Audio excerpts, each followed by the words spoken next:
ऊपर मक्खन का लेप करते हैं, दूध दही उछालने लगे। नंद जी के 9 भाइयों के ऊपर दूध दही की उछाले पड़ने लगे।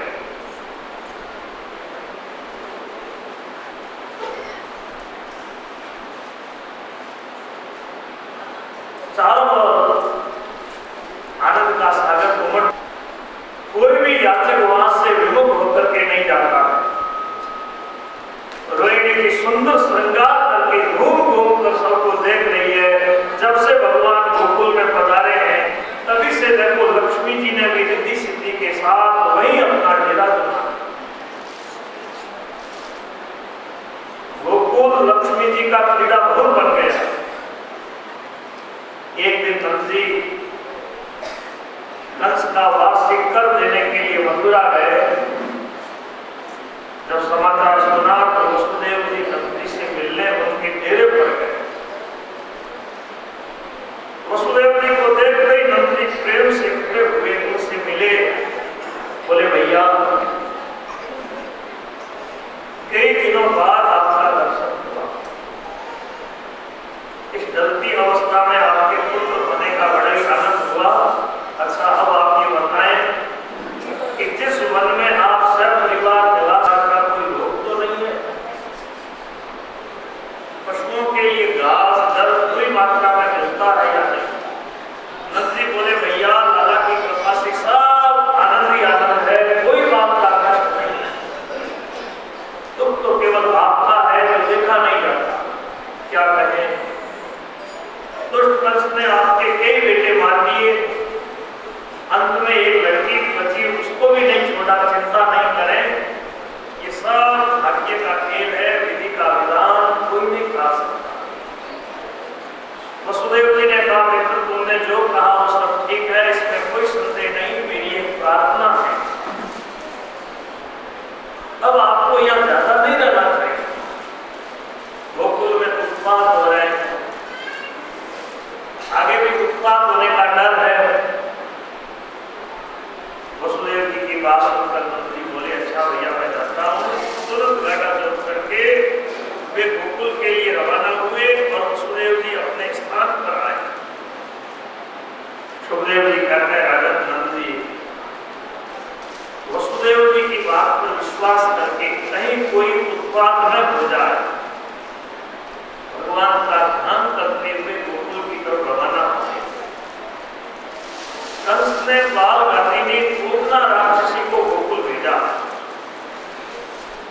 वो बालकों को मारती हुई घूमती हुई एक दिन माया से ऐसा सुंदर स्त्री का रूप धारण किया, गोकुल में आई है। ऐसी दिख रही है मानो साक्षात लक्ष्मी जी आई है। एक हाथ में वो कमल लिया, मुस्कुरा रही है। गोपियों ने देखा कि वो अपने पतिदेव का दर्शन करने के लिए लक्ष्मी जी बना रही है। किसी ने भी उसको रोका नहीं। उसने से नंदी के घर में आई, भगवान पलंग पर लेटे हुए। भगवान ने जो ही राक्षसी को आते देखा तो भगवान ने अपनी आंखें बंद कर दी। भगवान ने आंखें बंद की। कई महात्मा लोगों ने इसका भाव बताया है, भाई एक दूसरे को देखने से प्रेम हो जाता है, प्रीति हो जाती है। प्रेमी को मारना ठीक नहीं। तो भगवान ने आंखें बंद कर ली, देखो गई नहीं, प्रीति कैसे होगी? कई महात्मा लोग ऐसा भाव बताते हैं। भगवान ने आंखें बंद करके शिव जी को याद किया। भगवान ने सोचा गोकुल में जाकर के दूध दही मक्खन खाऊंगा, लेकिन ये पूतना अपने आंचल पर हलाहल जल लगा कर आई है। तो पहले जब समुद्र मंथन हुआ तो हलाहल जल निकला था, जल शिव जी ने पिया था। तो भगवान आंखें बंद करके शिव जी का ध्यान कर रहे हैं। बोले, जय जय आप मिले ना, दूर दूर जय मिलूंगा। कई महात्मा ऐसा भाव बताते हैं। देखना अच्छी चीज को चाहिए। ये राक्षसी है, इसको क्या देखना? भगवान ने आंखें बंद कर ली। कई लोग कहते हैं बालक स्वभाव के कारण भगवान ने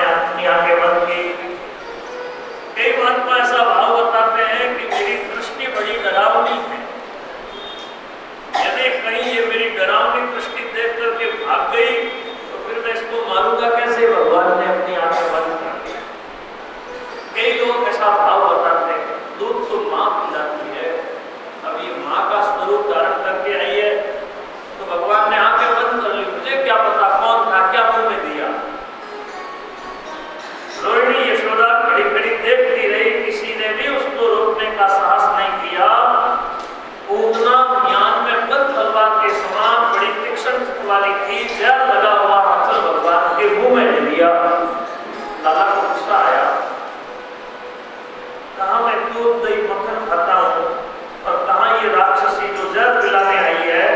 भगवान ने दोनों हाथों से कसकर उसका आंचल पकड़ा, ऐसा दूध पिया कि उसके प्राण खींचने लगे और वो जोर जोर से चिल्लाने लगी, पूतना बेटा नहीं, पूतना पूतना। जब वो ऐसा बोली पूतना, उसका काल्पनिक नाम हो गया। कहते हैं कि उसका 6 कोस लंबा शरीर, 6 कोस लंबी काया भगवान के ऊपर गिरा हो गए। राक्षसी नीचे गिरते ही मर गई। अब देखो गोपियां दौड़ते हुए आए, उसके वक्ष स्थल पर खेल रहे ठाकुर जी को गोद में लिया, गौशाला में ला करके गाय की पूंछ लाला के ऊपर घुमाई। अगन्यास करती है, भगवान के 12 नामों का उच्चारण करती है। इंद्रियाणि ऋषिकेश प्राणाम नारायण श्वेत द्वीप प्रतिष्ठित संपन्नो योगेश्वरो। रक्षा विधि पूर्ण करके वो गोपियां ने ठाकुर जी को ला करके मैया को दिया। मैया लाला को दूध पिलाने लगी। लाला को दूध पिलाकर धीरे से पलंग पर सुला दिया। नंद आदि को मथुरा से गोकुल आए। पूतना का विशाल शरीर देख करके कहने लगे, अरे ये क्या हुई। अब देखो गोप लोगों ने फरसे से पूतना के शरीर के अंग काटे और अलग अलग चिता बनाकर उसको जलाया। चिता की धुएं से दिव्य सुगंध निकली, गोकुल सुवासित हो गया। अरे जिसका आंचल भगवान ने किया है उसकी चिता से सुगंध क्यों नहीं निकलेगी। ये पूतना जहर लगा हुआ आंचल भगवान के मुंह में देती है, लेकिन भगवान ने जो गति मां को मिलनी चाहिए वही गति भगवान ने पूतना को दी। हमारे ठाकुर जी कितने दयालु है, तो जब देता है उसको भी मुक्ति प्रदान करते हैं। भगवान कहते हैं देखो तो सही।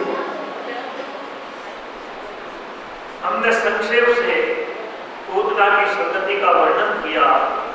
जो भगवान के इस बाल चरित्र को सुनता है वह जीव प्रभु चरणों की भक्ति पा लेता है, उसका भगवान के चरणों में अनुराग हो जाता है।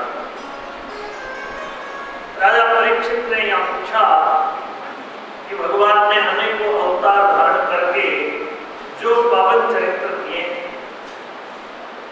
भगवान के चरित्र सुनते हैं तो तृष्णा की निवृत्ति होती है, अंतःकरण की शुद्धि होती है, प्रभु चरणों में जीव की भक्ति हो जाती है। भगवान का चरित्र सुनाने की आप कृपा करें। सुखदेव जी महाराज बोले, राजा एक दिन नंद जी के घर में भगवान के अंग परिवर्तन और जन्म नक्षत्र के उपलक्ष्य में उत्सव हो रहा। गोकुल की स्त्रियां इकट्ठी होकर के गाना बजाना कर रही है। यशोदा जी उन सब के बीच में लाला का अभिषेक कर रहा। ब्राह्मणों ने स्वस्ति वाचन किया, नंद जी ने दक्षिणाएं दी, नाना भेंट दी। लाला को नींद आने लगी। यशोदा जी गाड़े के नीचे झूला बांध करके ठाकुर जी को झूले में सुला रहे। इधर कंस का भेजा हुआ